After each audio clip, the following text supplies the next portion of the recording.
Buenas tardes a todos. A nombre de la doctora Patricia Galeana, directora general del Instituto Nacional de Estudios Históricos de las Revoluciones de México, les damos la bienvenida a esta actividad especial que tenemos con motivo del centenario de la Batalla del Ébano, una batalla que fue decisiva, importante en la Revolución Mexicana hacia el año 1915. Me permito hacer la presentación, la síntesis curricular, tanto del realizador como del comentarista que nos acompaña.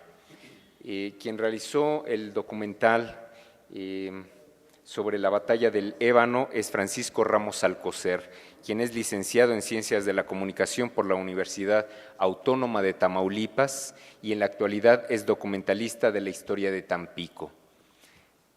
Francisco Ramos Alcocer es productor de documentales en DVD con el título genérico de Tampico en la historia. Entre sus producciones se cuentan El ciclón Hilda, La batalla de 1829, El incidente de 1915, Fundación de Tampico, Fundación de Tamaulipas, entre otros. Entre sus trabajos destaca la serie Tampico Revolucionario, así como la crónica del tren de la ciudad. Francisco Ramos Alcocer forma parte de un grupo de guía de turistas Cocodrilo que hace recorridos por la ciudad mediante caracterizaciones históricas. Por otra parte, tenemos la amable presencia, la grata presencia de don Roberto Guzmán Quintero, quien tiene estudios de Derecho por la Universidad Iberoamericana, cuenta con estudios de posgrado en Educación por el Instituto de Estudios Superiores de Tamaulipas y con un diplomado en Historia por la Universidad Autónoma de Tamaulipas y la Universidad Nacional Autónoma de México. En la actualidad, preside la corresponsalía del Seminario de Cultura Mexicana en Tampico, Tamaulipas, y es facilitador profesional certificado por el Consejo Nacional de Normalización y Certificación de Competencias Laborales. Roberto Guzmán Quintero es autor de las siguientes publicaciones: Partidos, ideologías y protagonistas en la política de México, editado en 1995, Un mito llamado Zapata, de 2002, Tampico ante la batalla del Ébano, de la cual se desprende este documental, y finalmente Zacatecas, una batalla de la Revolución, editado en 2004. Le damos la palabra a don Roberto Guzmán Quintero, quien hará la presentación del documental. Gracias.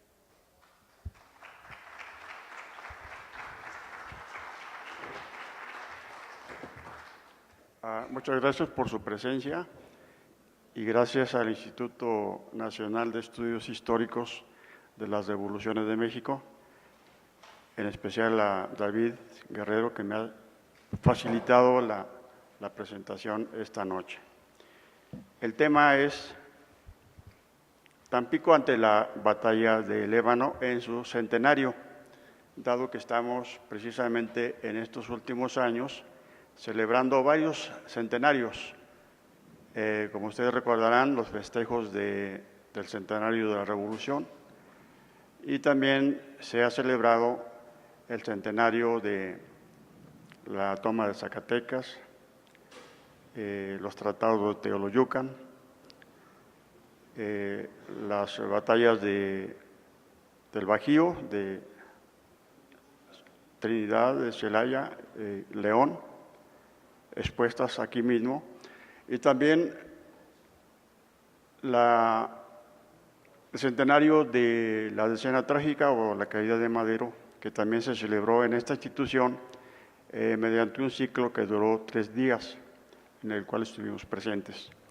Ahora se trata de recordar los acontecimientos ocurridos en relación al objetivo del ejército convencionista, cuyo líder fue Francisco Villa, para tomar Tampico. Este fue uno de los 4 frentes que se abrieron después de la ruptura de la Convención de Aguascalientes. Un frente estuvo en el occidente, el frente noreste, el frente del Bajío, y al cual nos vamos a referir haciendo una síntesis, puesto que la parte, digamos, fundamental la van a poder ver y escuchar en este documental mi colega Francisco Ramos, que se disculpa de no estar presente. Voy a hacer una síntesis de este acontecimiento que, pues, estoy extrañado de que no haya habido hasta la fecha más investigaciones de historiadores que nos hagan una relatoría, un recuento de este acontecimiento. Básicamente la lucha entre los ejércitos convencionista y constitucionalista pues se centró en el Bajío, con esas famosas batallas que fueron pues realmente las más cruentas y las más cuantitativamente de encuentro de revolucionarios o de rebeldes.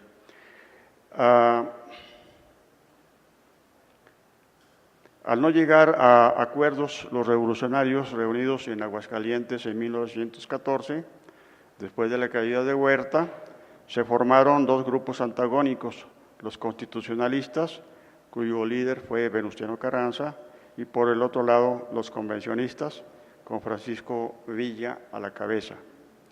Mientras lucharon contra un enemigo común, que fue Victoriano Huerta, mantuvieron la unidad de mando, aunque la División del Norte actuaba muchas veces de manera autónoma, pero alineados al objetivo de echar del poder a este general.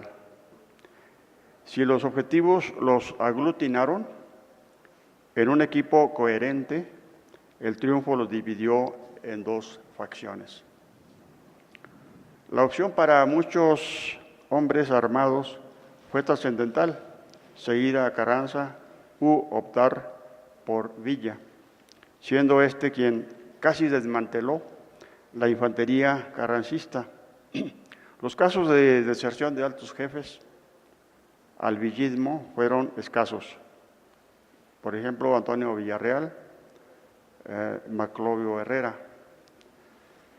En este despliegue de fuerzas se formaron 4 frentes en los que tenía que combatir el ejército constitucionalista, con menos hombres, pero con mejores generales.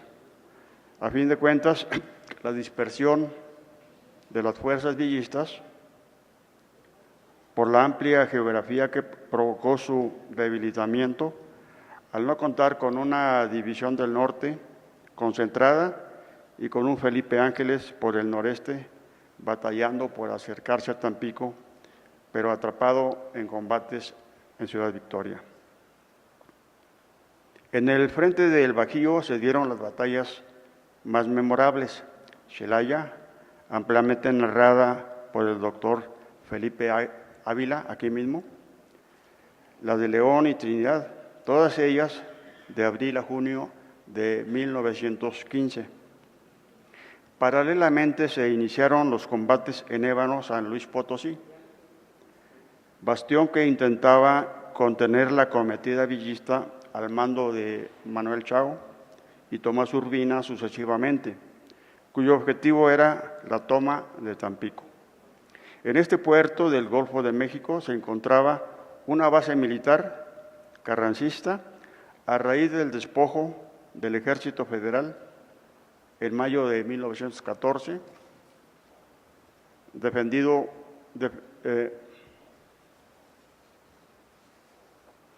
en este punto estratégico de la geografía militar,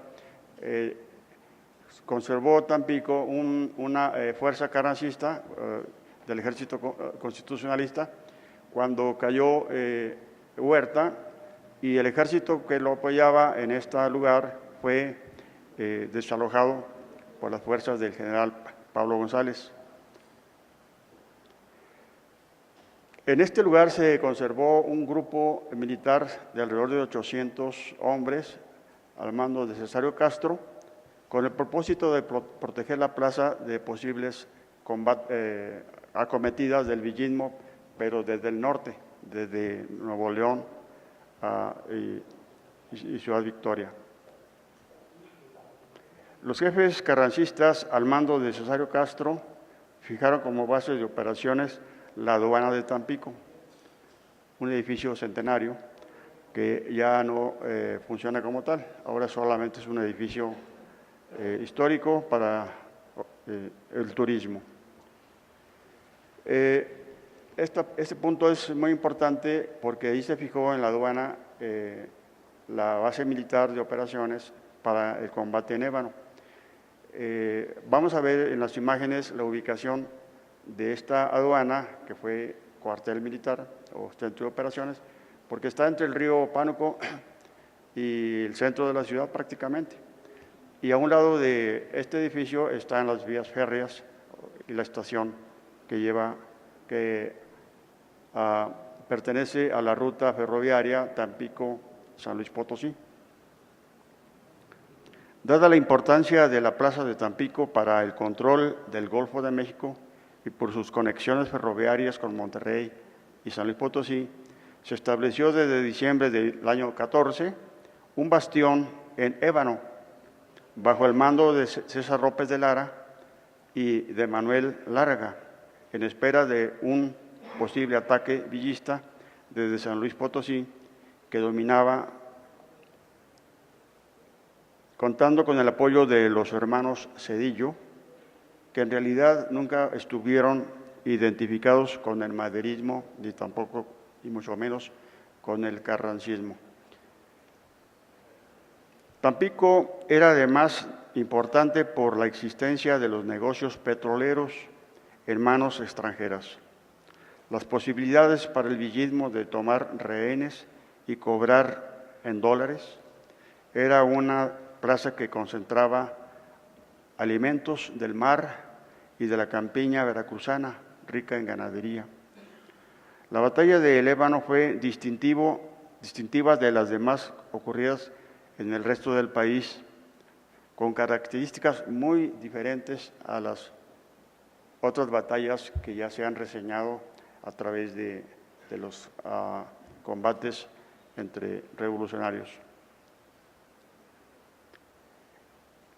El enclave era una pradera con una extensión de 35 kilómetros a partir de Tamuín, que antes se llamó Villa Guerrero, encontrándose un asentamiento de unos 4.500 habitantes, muchos de los cuales pasaron de campesinos y pastores a ser obreros de la industria del petróleo, que ahí nació precisamente, desde donde brotó el primer pozo en 1901, por la acción del magnate de California, Edward Doheny, apoyado por el geólogo Canfield.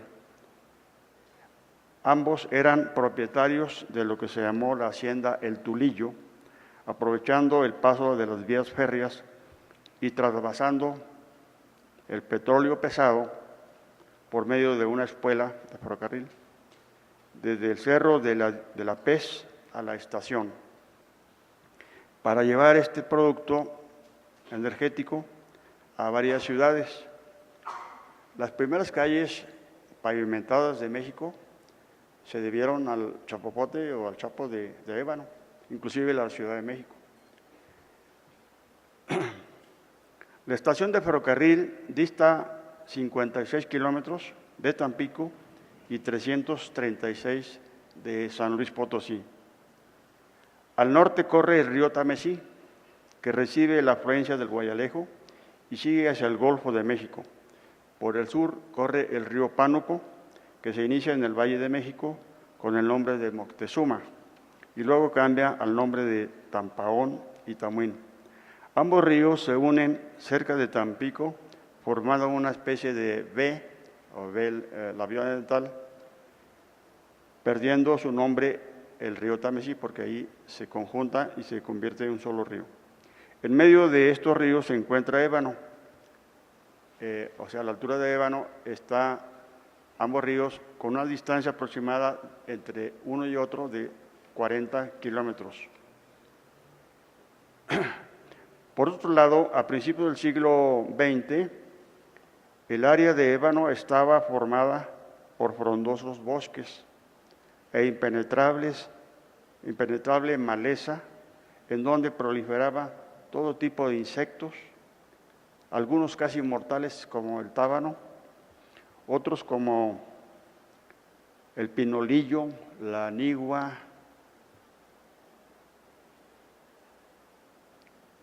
las garrapatas, alacranes. O sea, era toda una... Pero también había víboras, pero creo que las tepocatas negras todavía no estaban ahí. Abundaban las fieras de todo tipo, la vida era imposible para un ser humano en esas condiciones.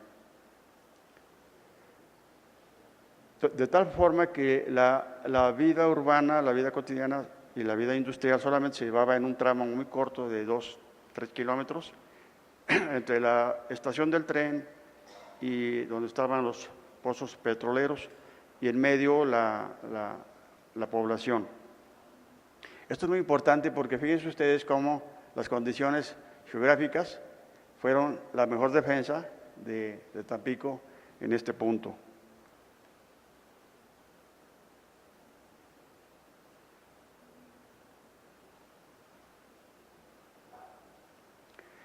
El primer ataque fue en diciembre del 1914. Se considera que la batalla duró desde marzo hasta mayo y se contabilizaron 72 días a partir del 20 y tantos de marzo, pero en realidad hubo una escaramuza muy importante a fines de diciembre del 14, cuando apenas se estaba fortificando el lugar. El general Pablo González y Carranza, estando en Córdoba, ya habían establecido una estrategia de defensa en espera de los ataques villistas sobre Tampico. Y entonces ya habían establecido un plan de defensa para conservar una fuerza militar que ya estaba ahí desde la caída de Victoriano Huerta, cuando huía el ejército en fuga, es decir, cuando huía el ejército, el militar huertista, una vez echado de su base de operaciones, que era la misma aduana, por embate de las fuerzas del general Pablo González. Entonces, cuando salía esta fuerza en escape, fueron interceptados por los militares huastecos que estaban en Ébano, y de tal manera que impidieron la huida por trenes de los despojos del ejército huertista. Y en Ébano se quedó un enclave militar, precisamente, que fue el que retuvo en diciembre del 14 la primera cometida villista. Pero sucede una cuestión circunstancial que favoreció la defensa del punto.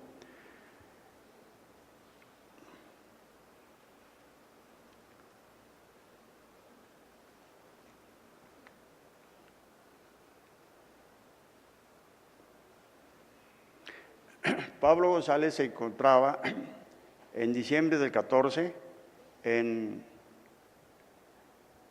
Pánuco, después de una penosísima y mortal travesía que hizo desde Pachuca hasta este punto, atravesando toda la Sierra Hidalguense por la ruta de Huejutla.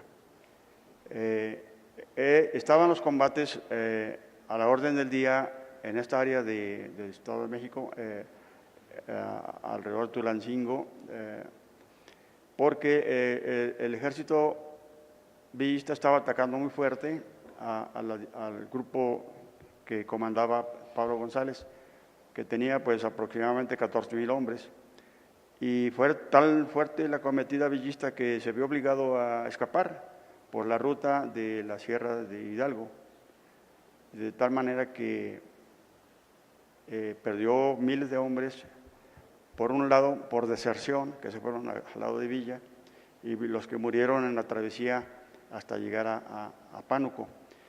Este arribo a Pánuco fue el 20 de diciembre del 14. Y estando ya pues reponiéndose de la dura travesía, donde murieron muchos, entonces ordenó al señor Saucedo que encontrase la ruta para Tampico, dado que no estaba muy seguro de cómo llegar a Tampico. Entonces,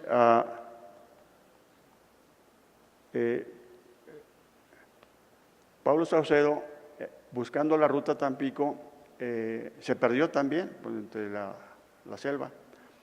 Pero como está muy cerca de Ébano, este punto, Pánuco, escuchó detonaciones y no sabía qué estaba pasando, pero supuso que era un ataque villista. Entonces, con sus 500 hombres se dirige hacia Ébano en el momento preciso en que estaba a punto de romperse la línea y llega con sus hombres y refuerza la defensa, y los villistas terminan por desistir de ese ataque porque no tenían suficiente fuerza todavía. Por cierto que en ese combate fue herido mortalmente Cleofás Zedillo, de los 3 hermanos Zedillo, que estuvieron pues, siempre al margen de los movimientos revolucionarios. Cleofás Zedillo fue herido en ese combate del 24 de diciembre y falleció en la ruta de regreso a San Luis Potosí. Como dato curioso, anecdótico, interesante, en el pueblito, o más bien dicho, en la hacienda de Palomas, cerca de Ciudad del Maíz, era la sede de la familia Zedillo. Y en una visita que hicimos para recordar, bueno, sus descendientes, sus parientes, recordar la muerte de Zedillo en enero del 39, visitamos la cripta de la familia Zedillo. Hay 3 tumbas ahí, 3 generales hermanos que fallecieron violentamente.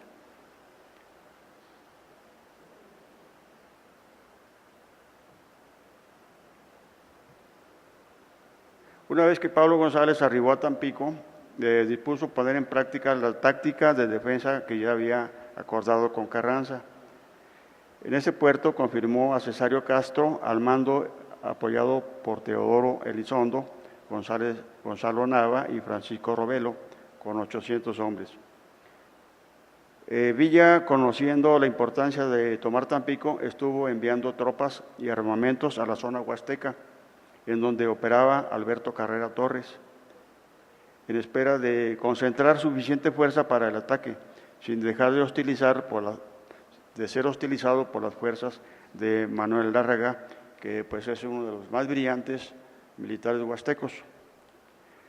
Pero mientras esto sucedía, se aceleró el plan de fortificación con trincheras que llegaban a medir hasta 14 kilómetros, abriéndose paso a punta de machete. De alguna manera, la base de operaciones, la base de defensa de Ébano, estaba pues, favorecida por muchas circunstancias. Primeramente, la situación orográfica, la situación de la naturaleza cerrada, pero además los 6,000 hombres que estuvieron al mando del jefe de la plaza contaban con suficiente agua, alimentos, el servicio ferroviario Ébano-Tampico, que tenía un servicio regular para habituallar a la tropa o para llevar enfermos o heridos a Tampico. Contaba con luz eléctrica, contaba con servicio de telefonía y, bueno, también en un cerrito que se llama el Cerro de la Dicha, se contaba con un reflector para posibles ataques nocturnos. Es decir, estaba en una posición bastante favorable, aunque con la mitad de los hombres que los atacaban. Todas esas circunstancias, y además usaron las instalaciones, la infraestructura de la industria petrolera, como eran grandes tejabanes o grandes almacenes para resguardarse del sol o de la lluvia. Los que estaban en reposo en busca de relevar a los que estaban en trincheras. Se usaron por primera vez alambres de púas, que fue algo también novedoso en los movimientos armados, pero lo más extraordinario fue que por primera vez se usó la Fuerza Aérea Constitucionalista. De los 6 aviones que Carranza compró a los Estados Unidos, que formaron la Fuerza Aérea Constitucionalista, 3 de ellos fueron apostados cerca del campo de batalla en un lugar que se llama Chila, es una estación. Ahí fue el hangar donde estaban operando 3 avioncitos, que ya veremos acá en una dinámica digital.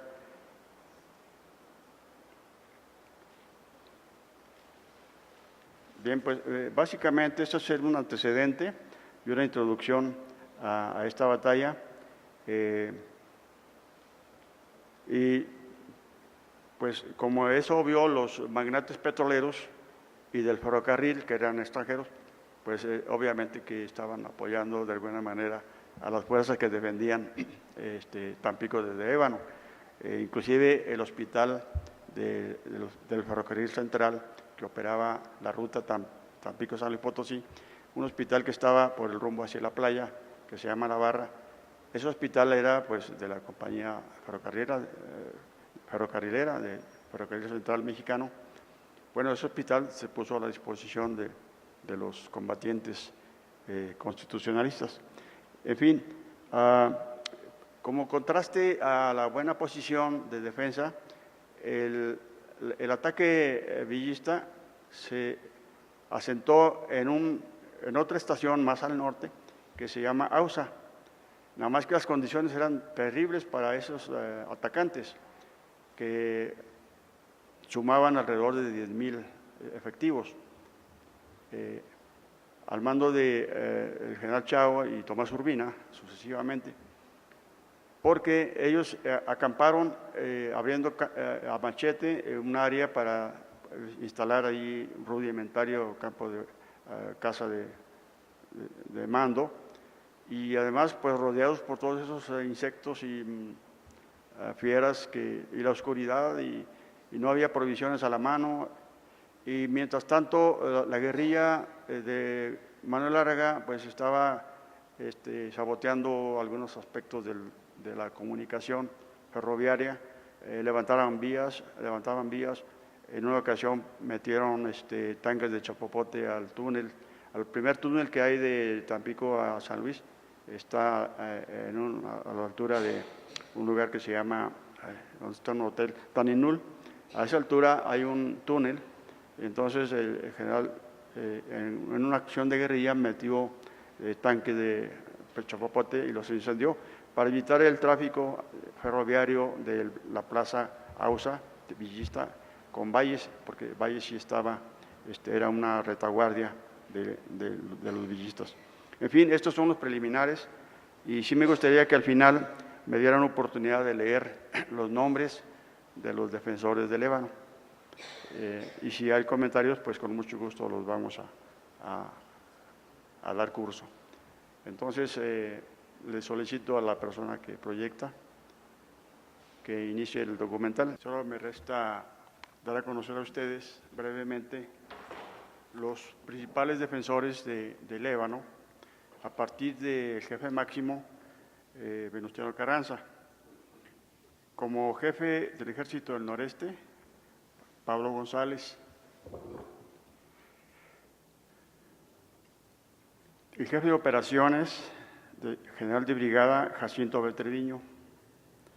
Generales brigadieres, Manuel Zelárraga, Gabriel González Cuellar, Pedro Colorado, Francisco de P. Mariel, Samuel Santos, Juan de la Ruz Romero y Carlos Osuna. Y el último grupo de oficiales que voy a mencionar son los coroneles: Apolonio Treviño, Manuel García Vigil, José Cavazos, Carlos Vidal, Fulgencio Santos, Inocente Rivera, Otilio Villegas, Luis T. Navarro, Eleuterio Reina, Alfonso Martínez, Josué Benignos, Librado de la Torre. Como dato curioso, en este combate estuvo como capitán segundo don Gonzalo N. Santos, que luego fue gobernador, y el del Gargaliote, el rancho Gargaliote. Su hermano Samuel tenía ya un grado mayor, estaba en la retaguardia. Otras personas que no estuvieron de fijo y que llegaban para comisiones especiales y se regresaban fueron Federico Montes, un italiano, Giuseppe Brunicardi, Andrés Saucedo, José Ignacio Azcárate, Prisciliano Flores, Manuel Galván, Manuel Villarreal, Juan Herbert, Juan Roaro, Federico Treviño, Carlos Franco, Bernardino Menabrito, carrancista hasta las cachas, Alberto Hinojosa, Juan Barragán Rodríguez. Juan Barragán Rodríguez fue una de nuestras fuentes de información. Él escribió la historia del Ejército Constitucionalista en 3 tomos que editó esta institución. Ahí viene parte de la información que nos sirvió para procesar el trabajo. Bien, pues estos son los nombres que quería comentarles, mencionarles, y pues si ustedes tienen algún comentario o pregunta, con mucho gusto la podríamos escuchar. Adelante.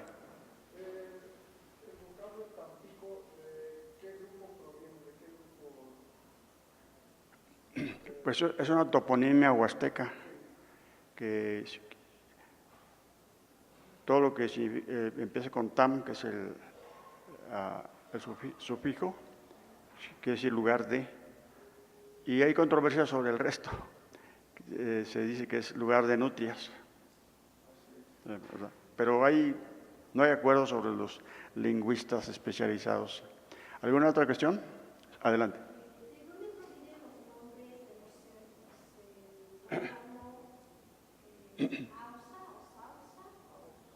Ausa.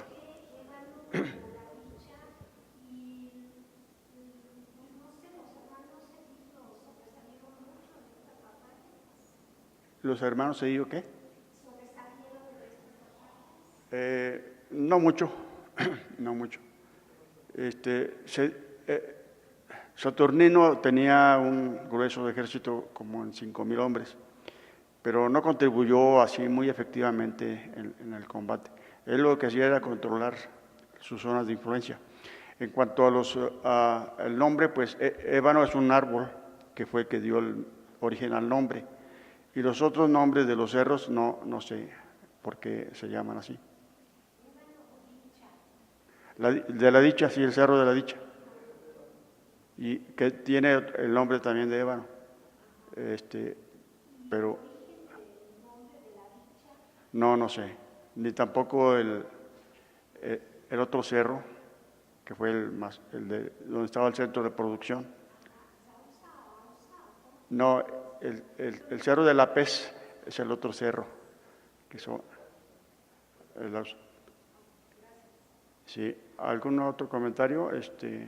El autor, sí, adelante. ¿Está documentado si hubo alguna protesta diplomática por el ataque a las instalaciones petroleras, la campaña del ébano? No, que yo sepa, no hubo protestas o alguna controversia o reclamación. Simplemente pues se salvó la industria petrolera gracias a esta defensa, indirectamente digo. El autor del documental me pide que si quieren adquirir una copia de su trabajo, aquí tengo unas pocas que cuestan 100 pesos. Amigo mío y colega, todo el trabajo que hace, ha realizado 21 documentales de la historia regional. Él lo hace de su propio esfuerzo, peculio, no tiene beca, no está en ninguna nómina. Entonces el esfuerzo que él hace es bastante digno de ser reconocido. Y entonces, pues la forma en que él se apoya un poquitito, ¿verdad?, es vendiendo sus documentales. Así que al que le interese, aquí están unos pocos, cuestan 100 pesos. Y bueno, pues quiero darle gracias a todos, especialmente a mi compañero Guerrero, sobre su apoyo, su magnífica forma de manejar las comunicaciones. Este libro, pues, Este y otro que salió más adelante están agotados. De aquí se imprimieron 700 copias, del segundo reedición 1000 copias, y todas se han agotado. Ya realmente no tengo idea de volver a reimprimir. Esta primera edición se logró gracias al apoyo de los ayuntamientos de Tampico, Ébano y San Luis Potosí. Estaba Alejandro Perogordo como alcalde de San Luis Potosí. El apoyo fue en que me hicieron las compras anticipadas para cubrir el costo de la impresión. En Ébano estaba el alcalde Crispín Ordaz y en Tampico estaba Diego Alonso Hinojosa. Ellos me hicieron compras a volumen, anticipadas para cubrir el costo de la impresión. Entonces, pues la idea ya no es sacar más copias, sino que le doy su lugar al documentalista para que la información salga a través de este sistema. Así que, pues, muchas gracias.